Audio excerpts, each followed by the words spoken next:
Hujan, karya autor Neneng Susanti, episode ke-189. Selamat mendengarkan. Hai Hujan, kita kabur! Air menarik tangan Hujan keluar dari kamar orang tuanya, sebelum ia mendapat semburan dari gajah, beserta pawang dan para cebong lainnya. Tangkep kak!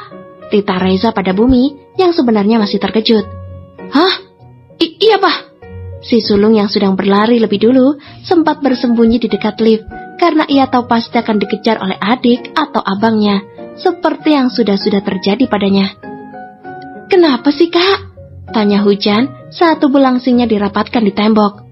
Diam, jangan bersuara, pinta air yang menghalangi Hujan sampai tubuh keduanya saling menempel. Gak usah ngumpet, pergi sana, cetus Bumi yang tiba-tiba sudah berdiri di dekat mereka dengan tangan melipat di dada. Wakilin kakak buat dengerin papa ngomel ya, wahai adik kembar kesayangan, ucap air sambil terkekeh.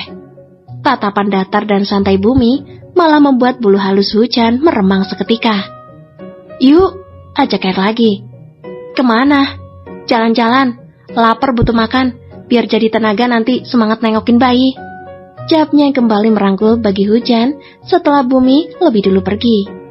Senyum tak lepas dari wajah air. Tapi tidak dengan Hujan. Gadis itu masih merasa tak percaya dengan yang terjadi barusan. Aku hamil loh kak, gemam Hujan saat keduanya sudah berada dalam mobil.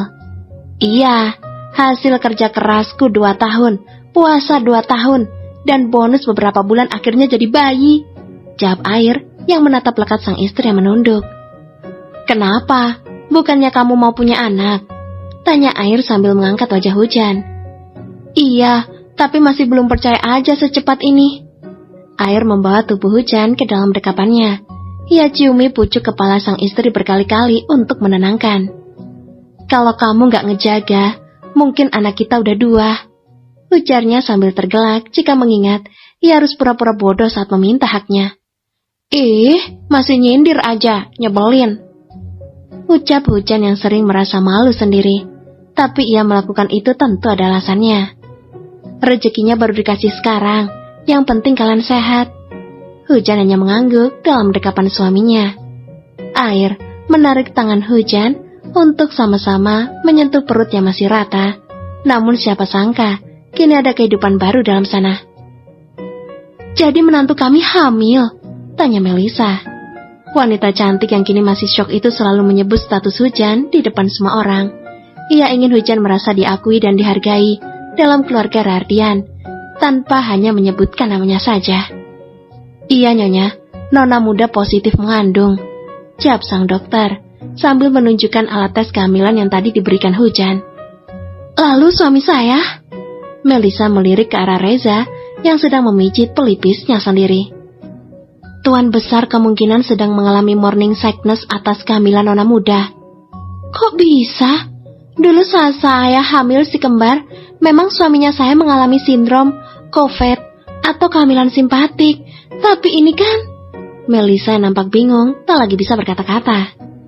Sindrom COVID atau kehamilan simpatik memang sering terjadi pada pasangan suami istri dan itu lumrah.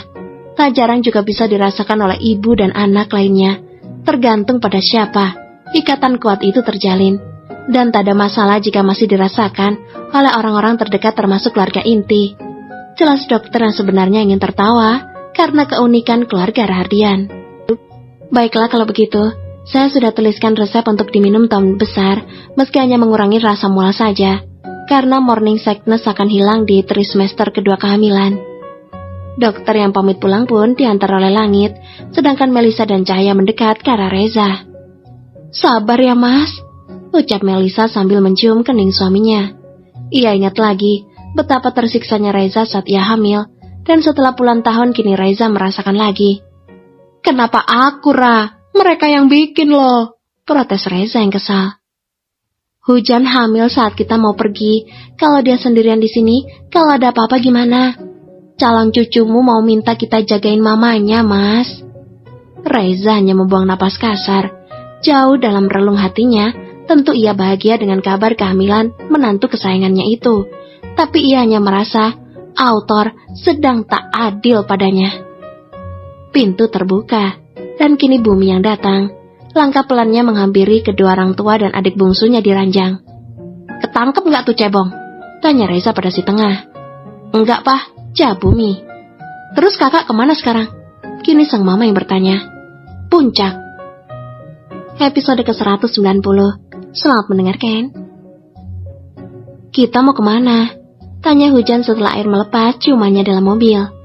"Kemana aja, yang penting sama kamu," jawabnya sambil mengusap bibir basah istrinya. Salah deh. Sama kalian maksudnya," sambungnya lagi sambil terkekeh. Hujan tersenyum sembari berhambur memeluk suaminya yang kini semakin manis saat berbicara. Kata kalian yang diucapkan Air seakan menambah kebahagiaannya. Air melajukan mobilnya menuju salah satu restoran. Ia ingin makan apapun yang ia suka, tanpa peduli jika sang istri harus protes lagi padanya. "Nanti kita ke rumah sakit ya, buat periksa secara pasti," ucap Air. "Iya, aku juga penasaran banget, kayaknya masih gak percaya," balas Hujan sambil senyum-senyum. "Iya, tapi habis kita liburan ya sayang?" Hujan mengernyitkan dahinya bingung. Ia tatap sang suami dengan sangat lekat kedua matanya. "Liburan?" Air mengangguk sekali, lalu mencium bibir ranum istrinya sebelum ia mengajak Hujan turun dari mobil saat sampai di parkiran restoran.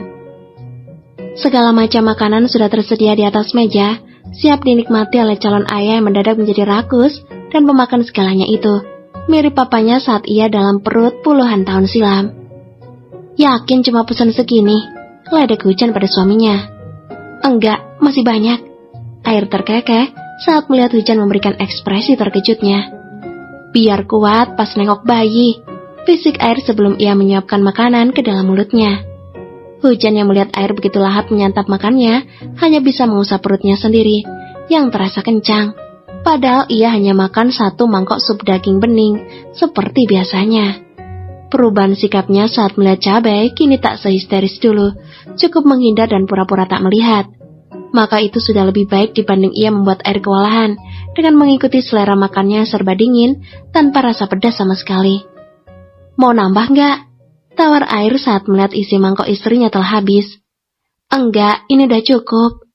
Air melanjutkan lagi makannya yang tersisa sedikit. Pemuda tampan itu bagai tak punya rem saat melap semua yang ada di depannya kini. "Udah kak, nanti nggak bisa bangun loh." "Bisa dong, apalagi kalau kamu yang bangunin," godanya sambil menaik turunkan kedua alisnya. "Mulai deh otaknya mesum," oceh Hujan yang langsung merah merona kedua pipinya. "Apa? Emang aku kenapa?" tanyanya membela diri. "Mikirnya jorok terus." "Enggak, aku mah mikirnya cuma berkebun." Air tergelak saat melihat sang istri menahan kesal. Puas makan, bercanda, dan berdebat, kini keduanya memilih kembali ke mobil. Hujan hanya menurut tanpa banyak bertanya kemana ia akan dibawa sang suami.